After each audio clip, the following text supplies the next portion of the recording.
Chez Croque la Vie, clairement, on considère le profit comme un moyen et non comme une finalité.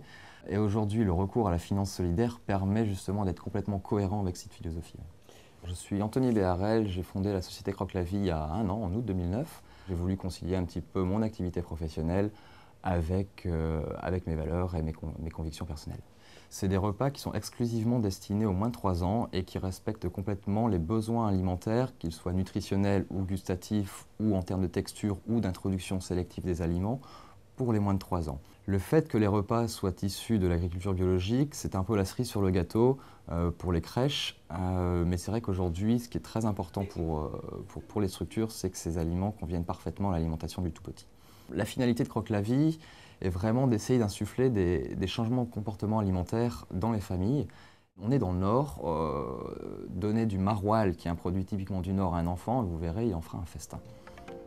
J'ai eu aujourd'hui recours à la finance solidaire pour participer au financement global de Croque la Vie avec le capital risque via une société qui s'appelle Autonomie et Solidarité, dont les critères d'appréciation sont le développement de l'emploi et des critères environnementaux, et non la rentabilité de l'investissement. Et également auprès de Club Cigale, qui sont des clubs d'investisseurs d'une quinzaine de personnes qui investissent dans des projets sur le territoire d'implantation. Donc je dirais que c'est un peu du circuit court dans la finance, parce qu'on est directement en lien entre les investisseurs et le porteur de projet.